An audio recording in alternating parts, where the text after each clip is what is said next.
तो थोड़ी देर में चंपाई सरकार का मंत्रिमंडल विस्तार होने वाला है और जो खबर आ रही है हम तक कि बसंत सोरेन मंत्री बनने वाले हैं। तो बसंत सोरेन को न्योता मिल चुका है। हेमंत सोरेन के छोटे भाई हैं बसंत सोरेन और थोड़ी देर में मंत्रिमंडल विस्तार होना है। कांग्रेस के नाराज विधायक मान चुके हैं, यह भी खबर आ रही है। और इससे पहले बसंत सोरेन जब हेमंत सोरेन को जेल हुई और जब वो जेल की गए और पूछताछ में जब उन्हें चारों तरफ से ईडी ने उन पर शिकंजा कसा, उस समय भी बसंत सोरेन से हमारी बातचीत हुई। उन्होंने कहा कि जो जिम्मेदारी दी जाएगी वो निभाएंगे। जो उनके समर्थक हैं वो चाहते हैं कि उन्हें ऐसी जिम्मेदारी दी जाए ताकि वो अपने आप को साबित कर पाएं कि वे जनता के नेता हैं, जनता के बीच में रहने वाले नेता हैं। तो खबर जो आ रही है उसके मुताबिक हेमंत सोरेन के जो छोटे भाई हैं बसंत सोरेन, उन्हें न्योता मिला है। थोड़ी देर में मंत्रिमंडल विस्तार होने वाला है और कांग्रेस के विधायकों के बारे में भी सूचना है। सूचना यह है कि उन्हें मना लिया गया है। तो ये इस वक्त की सबसे बड़ी खबर है। मंत्रिमंडल विस्तार होने वाला है, चंपाई सरकार का मंत्रिमंडल विस्तार। अब ये देखना है कि मंत्री पद की शपथ लेते हैं और उसके बाद कौन सा विभाग उन्हें मिलता है। अविनाश हमारे साथ जुड़े हुए हैं। अविनाश, एक नाम क्लियर हो गया, बसंत भी यही चाहते थे। बसंत चाहते थे कि उन्हें जिम्मेदारी मिले, उनके समर्थक चाहते हैं कि वो मंत्री बने। अब नाम की सुगबुगाहट नहीं बल्कि मुहर यहां पर लग गई है। देखिए, ये पहले से ही ये संभावना जताई जा रही थी और उसी के अनुरूप हम कहें, क्योंकि जो पार्टी ने लिस्ट तय किए हैं उसी लिस्ट को आगे बढ़ाया गया है। उसी जेएमएम की बात कर लें या फिर हम कांग्रेस की भी बात कर लें, तो उसी लिस्ट के आधार पर अभी शपथ ग्रहण भी होगा। और उसमें जो दो डिप्टी सीएम की पहले से जो बातें हो रही थी उसमें से एक नाम और मजबूत नाम हम कहें कि वो हेमंत सोरेन के छोटे भाई वो बसंत सोरेन का है और बसंत सोरेन यहाँ पर शपथ लेंगे।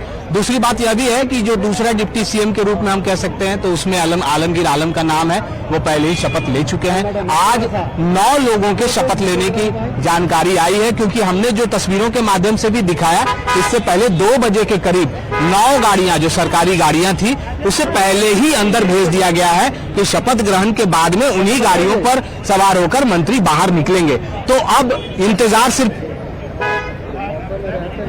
अविनाश जी विवेक कुछ बोल रहे थे। हाँ बिल्कुल, आप अपनी बात कह सकते हैं, क्योंकि इंतजार इस बात का था कि कब इस मंत्रिमंडल का विस्तार होता है। और ऐसे में एक नाम तो आए, क्योंकि आपने बताया भी कि इस पर तो कोई संशय था नहीं, ये चीजें चल रही थी, भीतर खाने चल रही थी। और अगर आत्मविश्वास देखा जाए बसंत सोरेन का, वो भी था कि नहीं अब उन्हें जिम्मेदारी मिलेगी। लेकिन 2 बातें यहां पर हैं। पहली तो यह कि हेमंत सोरेन ने अपने किसी घर से, नाम तो काफी चले कि वो अपनी पत्नी को मुख्यमंत्री बनाएंगे, लेकिन यहां हो गया उल्टा। उन्होंने एक ऐसे व्यक्ति को जिम्मेदारी दी जो कई वर्षों से संगठन को मजबूत करते रहे, चंपाई सोरेन।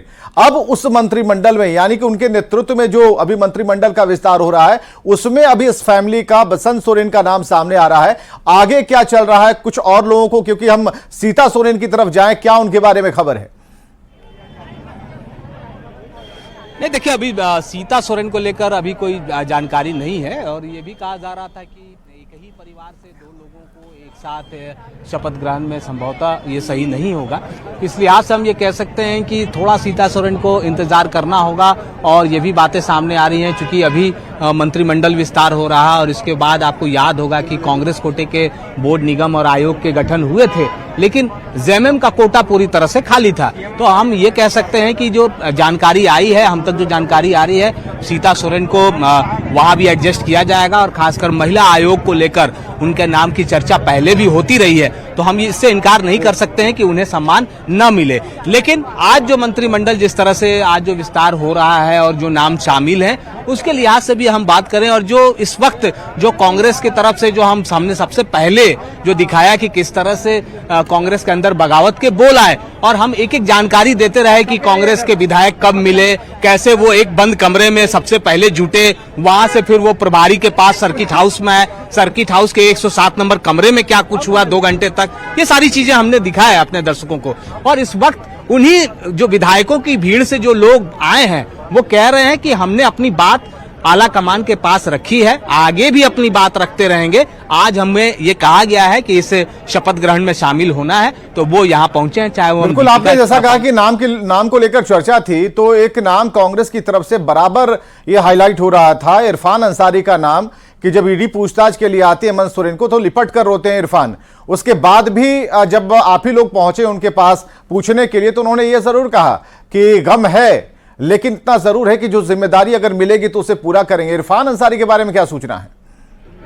नहीं देखिए, इरफान अंसारी के बारे में आपने सही कहा। हमेशा ही इस तरह के तस्वीरें भी आती हैं, उनके द्वारा जो बातें कही जाती है वो भी आती हैं। और ये देखिए, यहाँ से अभी मिथिलेश ठाकुर अंदर जाते हुए, मिथिलेश ठाकुर का भी नाम उस सूची में शामिल है। और यहाँ उनकी गाड़ी जो है वो अपने निजी गाड़ी से आए हैं, स्कॉर्पियो से आए हैं और वहां से वो अंदर जा रहे हैं। उसके बाद जो सरकारी गाड़ी है, देखिए मुख्य सचिव की गाड़ी इस वक्त राजभवन के अंदर प्रवेश करती हुई है। तो अब जो समय है वो बहुत नजदीक आ चुका है, 4 बजे का समय निर्धारित है और उसके बाद ये शपथ ग्रहण समारोह शुरू हो जाएगा। जो बाहर राजभवन के बाहर जो गाड़ियों का जो काफिला था और जो भीड़ थी वो थोड़ी आपको छटनी शुरू हो गई है, नहीं दिख रही होंगी, क्योंकि बहुत सारी गाड़ियां अंदर जा चुकी हैं। जिनको अनुमति नहीं थी उन्हें यहां से हटाया जा चुका है और अब इंतजार है सिर्फ और सिर्फ शपथ ग्रहण का। बिल्कुल इंतजार है शपथ ग्रहण का। चंपाई सरकार का मंत्रिमंडल विस्तार और मंत्रियों की जो सूची है, फिलहाल कांग्रेस के बारे में जो सूचना अविनाश हमें दे पा रहे हैं कि उन्हें मना लिया गया है। थोड़ी जरूर यहां पर कुछ बगावती सुर जरूर थे, मनमाना तरीका जरूर था, लेकिन उन्हें समझा लिया गया है। और ऐसे में बसंत सोरेन को न्योता मिला है।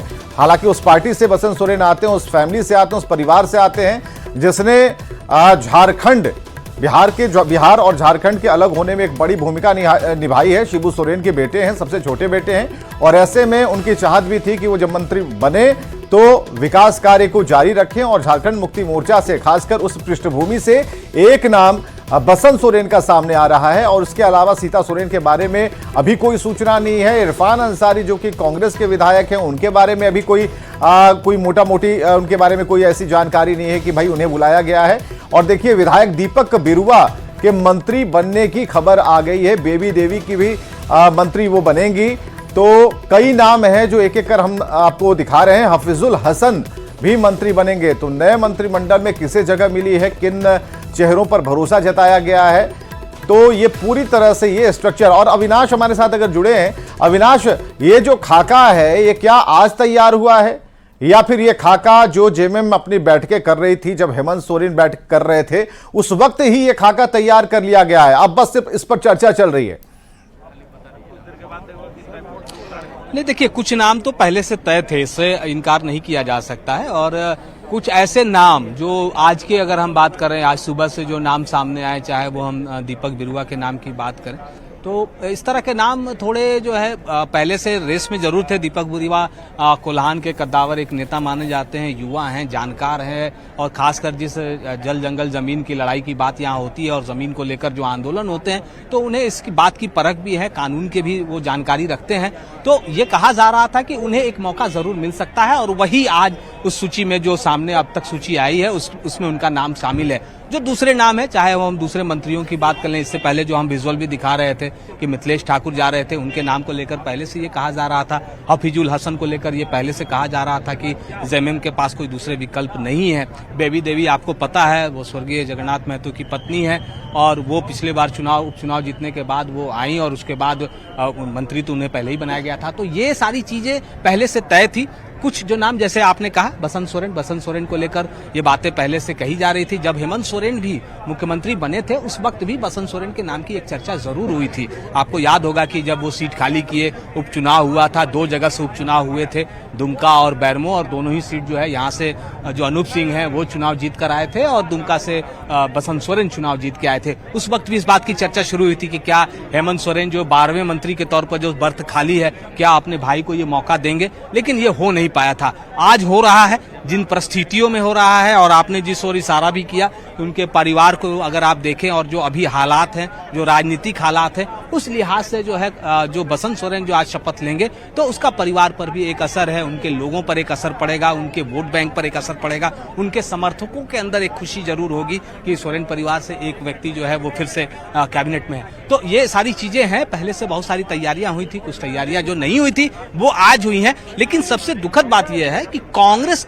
की जो तैयारी, जो होमवर्क होनी चाहिए थी, वो नहीं हुई थी। और अगर ऐसा हुआ होता तो ये जो 14 दिनों का अंतराल था, विवेक, अगर आप देखें तो उस 14 दिनों के अंतराल के बीच आज ये तस्वीर देखने को नहीं मिलती कि 2 तारीख को इससे पहले जो चंपई सोरेन शपथ लिए थे और आज 16 तारीख है, इसके बावजूद भी अगर नाराजगी आ जाती है, मतलब आपके साथ कोऑर्डिनेशन बेहतर नहीं थे यहाँ के विधायक के, या आपने इन सारी बातों को दिल्ली तक सही तरीके से नहीं पहुंचाया। जबकि कांग्रेस के जो प्रभारी हैं वो भी झारखंड में ही लगातार थे, राहुल गांधी की यात्रा हो रही थी, बावजूद इसके ये सारी चीजें आज देखने को मिली और इससे कहीं ना कहीं कांग्रेस के जो है रणनीति पर जो है वो धक्का लगा है और लोग सोचेंगे कि आखिर ऐसा क्यों हुआ, क्योंकि नाराजगी भले ही थोड़ी देर के लिए अभी दूर हो गई हो, वो शपथ ग्रहण में आए हो, लेकिन हम ये नहीं कह सकते कि पूरी तरह से वो सभी विधायक चुप बैठ जाएंगे, क्योंकि वो कह रहे हैं कि हमारे मुद्दे जीवंत है और हम ये बातें दिल्ली तक पहुंचाएंगे। बिल्कुल, बातें दिल्ली तक पहुंचाएंगे और आला कमान वाली पार्टी कांग्रेस है। और आपने सही कहा कि आला कमान खुद पदयात्रा कर रहे हैं और ऐसी स्थिति में सारे नेता उनके साथ उन सड़कों पर दौड़ भी रहे हैं, लेकिन जो मंत्रिमंडल में अपनी भूमिका को लेकर दौड़ होनी चाहिए वो कांग्रेस ने नहीं दौड़ी, उसमें लेट कर गए। और कहीं ना कहीं ये जो मैसेज है, जो संदेश है, वो कांग्रेस आला कमान के पास नहीं पहुंच पाया या पहुंचते पहुंचते बहुत देर हो गई। इस वजह से ऐसी चीजें सामने आ रही हैं। फिलहाल देखिए ये तस्वीरें, एक्सक्लूसिव तस्वीरें हम आपको दिखा रहे हैं। यहाँ पर हेमंत सोरेन की पत्नी मौजूद हैं और मिथिलेश ठाकुर गए हैं, उनका स्वागत किया है। हफीजुल वहां पर मौजूद है, हफीजुल हसन वहां पर मौजूद हैं और ऐसे में बेबी देवी को आप देख पा रहे हैं। तो ये तमाम तस्वीरें बता रही हैं कि जिन्हें जिन्हें न्योता मिला है वो सभी उपस्थित हुए हैं। और इस वक्त की सबसे बड़ी तस्वीर आप कह सकते हैं, सबसे अहम तस्वीर, सबसे खास तस्वीर कि मंत्रिमंडल का विस्तार थोड़ी देर में होगा, सारे चेहरे सामने होंगे, लेकिन उससे पहले कौन कौन लोग शपथ लेंगे उन सभी के चेहरे इस वक्त आप हमारी स्क्रीन पर देख पा रहे हैं। मिथिलेश ठाकुर हो, बेबी देवी हो, दीपक बिरुआ हो या फिर जितने भी जो चेहरे हैं सभी का हम एक एक कर जैसे जैसे तस्वीरें आ रही है हम आपको दिखा रहे हैं। मिथिलेश ठाकुर को आप देख पा रहे हैं, हफीजुल हसन को आप देख पा रहे हैं। तो ये उन लोगों का स्वागत किया जा रहा है। दीपक बिरुआ को आप देख पा रहे हैं। तो ये किया कि उन लोगों को एक जगह मिली और खासकर मंत्रिमंडल विस्तार अगर हो रहा है तो वैसे चेहरों पर विशेष तौर पर उनके कंधों पर जिम्मेदारी दी गई है, जो पहले से चिन्हित किए गए हैं, जो पहले से जो नाम सुझाए गए थे, कुछ नए नामों को भी लिया गया, उन विकल्पों का भी सहारा लिया गया। और जरूरी है कि यह सरकार कैसे अपना पूरा कार्यकाल पूरा करे, जबकि हेमंत सोरेन से पूछताछ जारी है, वो जेल में है और ऐसी स्थिति में